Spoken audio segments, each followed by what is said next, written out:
As an application of the dot product, I want to look at a situation called vector projections.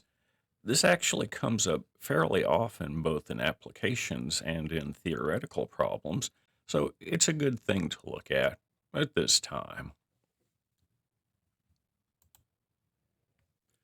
I want to think about having two vectors, which purely for convenience I'm going to call u and v. These names are completely arbitrary. We could have called the vectors anything we felt like.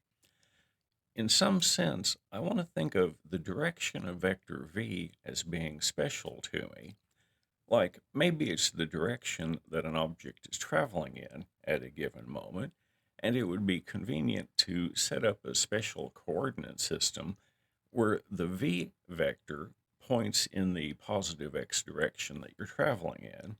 Or maybe you'll have some more abstract situation.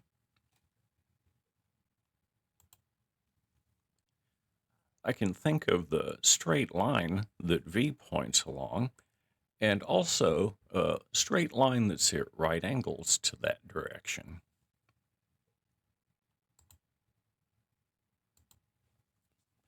Although I'm drawing my points in a plane, this is not really a restriction.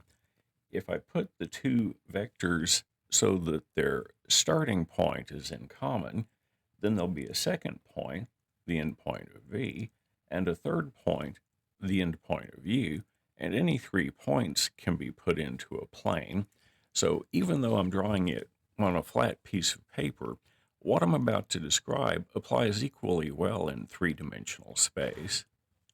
From the endpoint of vector u, travel parallel to the direction of v, which means I'm at right angles to this other line. From the endpoint of vector u, travel parallel to this line so that I hit the direction of v at a right angle. I have cooked up a rectangle that starts here, goes down, goes sideways, goes up, and goes this way. If I start at the common point where u and v both begin and travel to this point, I'll have a vector that is along a direction that's at right angles to v. If I start here and go out to this point, I'll have a vector that is in the same direction as v, is parallel to v, is a multiple of v.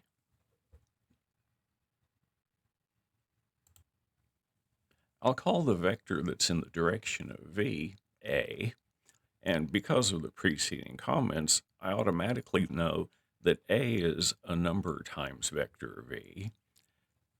This vector I'll call b, and all I know about b is that it's at right angles to vector v, so that b dot v has to be 0.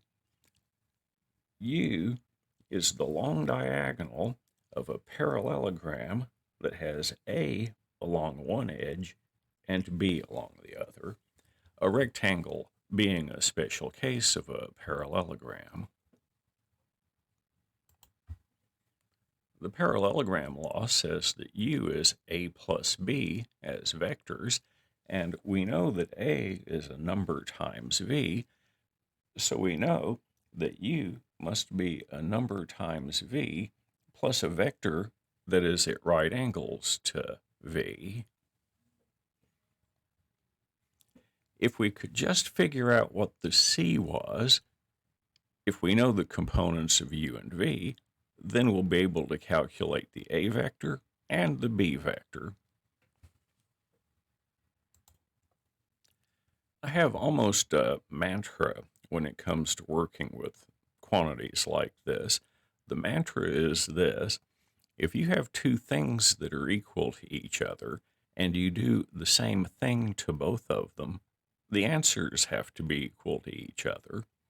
In this case, I'm going to take the vector u and I'm going to take the vector cv plus b, and I'm going to do the same thing to both of them. Namely, I'm going to form the dot product with vector v. Previously, we established that if I have a vector plus another vector and then dot product with the third, then this obeys the distributive law. The special property that vector b has, though, is that b dot v is 0. So that term, which contained the unknown vector b, goes away when I do this. We also talked about kind of an associative law for dot products, which said if I take a vector and multiply it by a number, and then take the result and dot product it with the vector, I can rearrange this just as you would in ordinary algebra. U dot v must equal c multiplied by the number v dot v, but also we figured out that v dot v is the square of the length of v, and presuming that v isn't the 0 vector, we can just divide the square of the norm out. We said that if we could figure the c out, we would be able to figure out anything we want to in this problem. The c is the dot product of u and v divided by magnitude of v squared.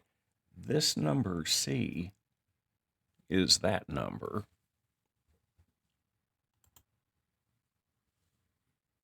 So if I know the components of u and v, I can easily figure out u dot v. I can figure out the magnitude of v squared. This vector is known to us then. U is supposed to be known to us as well. That would let us figure out the b. The part that's parallel to v has a special fancy name. It's called the projection onto the direction of v of vector u. So this is our fancy symbol for u dot v over length of v squared times vector v. Obviously, we need to do a little example of this. I'd like to write the vector 1, 1, 4 as the sum of two other vectors. One of the other vectors is in the direction of 0, 1, 0, is a multiple of it, and the other one is at right angles or orthogonal to 0, 1, 0. I like writing it this way because this emphasizes the meaning and gets you away from the idea of memorizing formulas.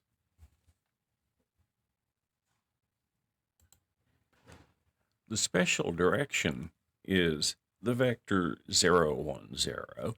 So if I want to use the same letters as before, I'll call that one v.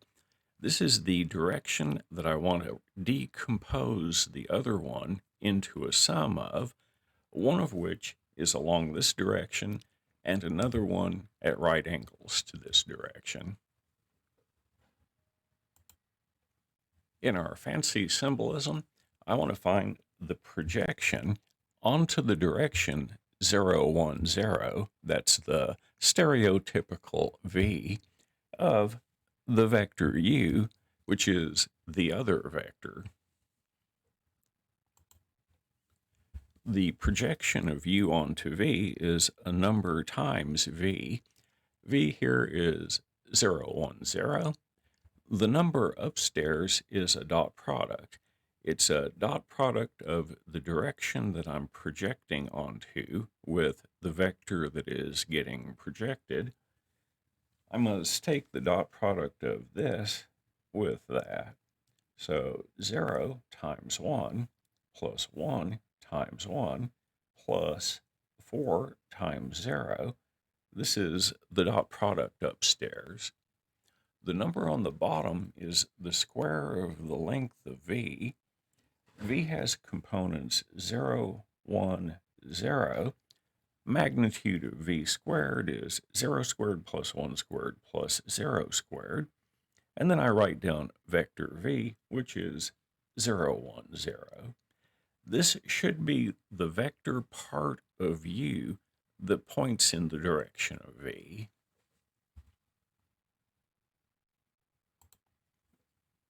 It is to this vector that I have to add this other vector b in able to get my u for the sum.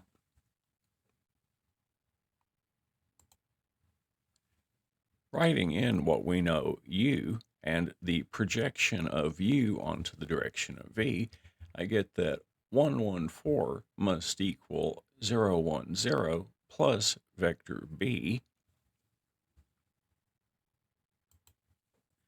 Assuming that these calculations are all right, the b vector has to be 104. I know that b is supposed to have dot product with v equal to 0, so I can use that as a sanity check.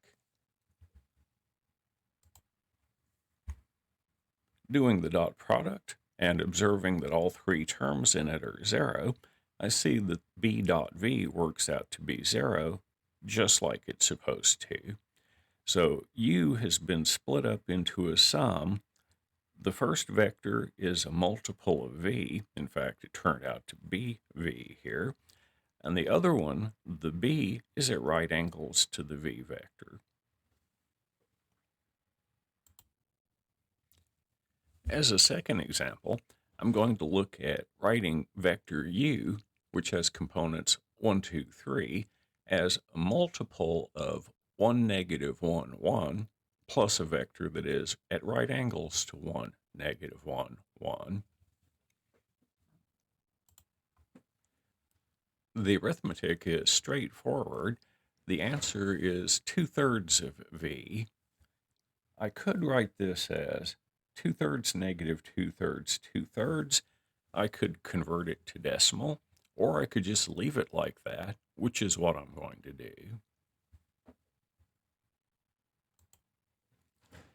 Since u is supposed to be this projection plus vector b, this must be true. Now, as far as I go to simplify this, there are several things I could do. If I don't mind working with fractions, none of this is going to bother me at all. If I want decimal numbers, we could do that. Or if I'm feeling lazy and sort of algebraic, I'll rearrange this a little bit so the arithmetic is easier. I'll just multiply both sides of the equation by 3 to get rid of the fraction 2/3, then deal with what's left.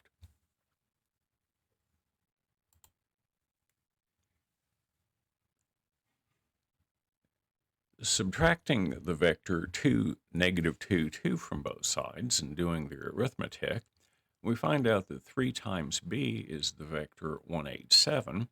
b is 1/3 of that vector. And again, if we wanted to, we could write the result as 1/3, 8/3, 7/3.